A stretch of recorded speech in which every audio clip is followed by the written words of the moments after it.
to American Dream TV's Selling Wilmington. I'm Melanie Cameron. Our coastal community is blessed with incredible nonprofits that walk beside neighbors facing real hurdles and help them move forward with dignity. Today, we're highlighting one that has made a lasting difference for decades, the Good Shepherd Center. Their mission says it best: to feed the hungry, shelter the homeless, and foster transition to housing. That mission is the backbone of everything they do, guiding each of their programs and the way they serve our neighbors every day.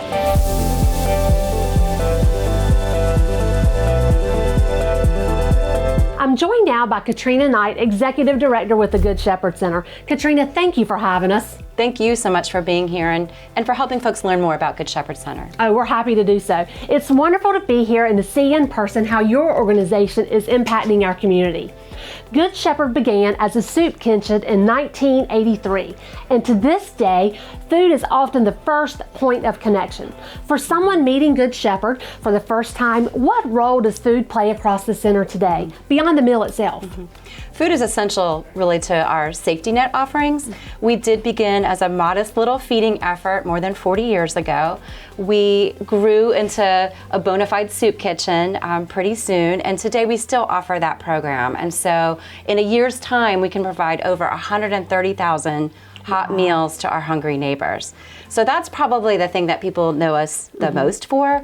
Our related programs are Second Helpings, which is a food salvage effort that over the course of a year salvages over 500 tons of food that could otherwise have been thrown away, but instead is redirected to hungry seniors and to families and others who need some support.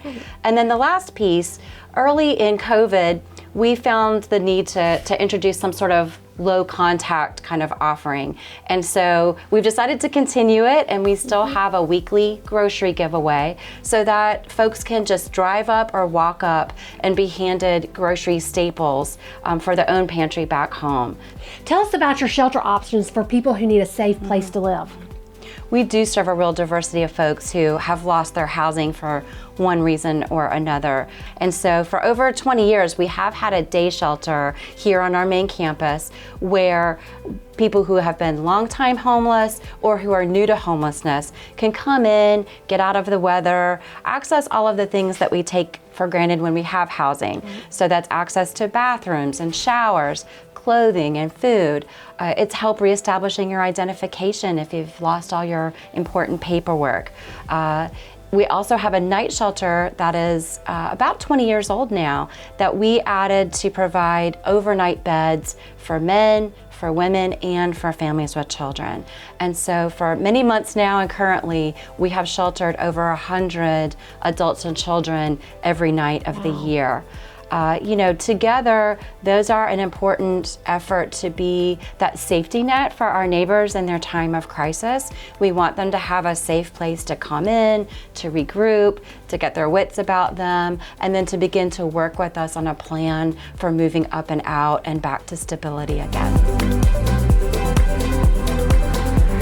But shelters are just the first step, correct? That's right. Sometimes that's as far as our thinking as a community goes, but shelters are really a response to homelessness. They're not a solution.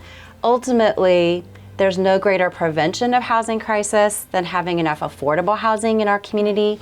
And by the same token, we can't do a good job of moving seniors, veterans, families out of homelessness if we don't have adequate units of affordable housing to help move them to.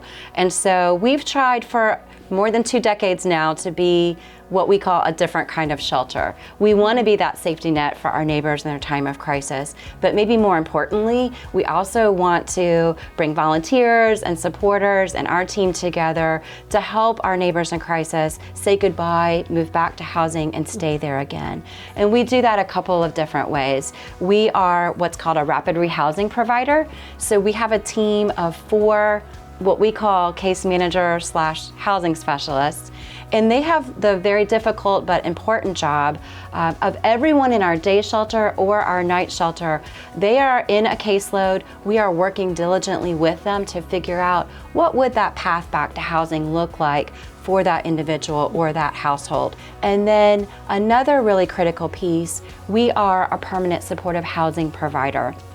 And what that means is it's a best practice model that works all around the country for people who, fit that stereotype of chronically homeless, probably multiple disabilities, whether mental health in nature or medical or physical in nature, people who usually lost their housing because of those special needs and their limited income, but who also have the most difficult time on their own getting back to housing and staying there. And so permanent supportive housing is a marriage of an affordable unit with some really intensive on-site supports. Good Shepherd has truly grown into a multifaceted system, meeting urgent needs today and building long-term solutions for tomorrow. For everyone watching who's feeling inspired, what are the most impactful ways our community can support you right now? There are so many things that people can do to support our effort. I think first and foremost, advocating for supportive responses, compassionate responses to people in need. Always need volunteers. We, of course, always benefit from donations. We only exist thanks to the support, not just of our local community, but really the region and beyond. Every single day, Good Shepherd feeds the hungry, shelters the homeless, and fosters transition into housing. Katrina, thank you for your time today and to your whole team for the hope and hospitality you give our community. I'm Melanie Cameron. Thanks for watching American Dream TV's Selling Wilmington. We'll see you next time.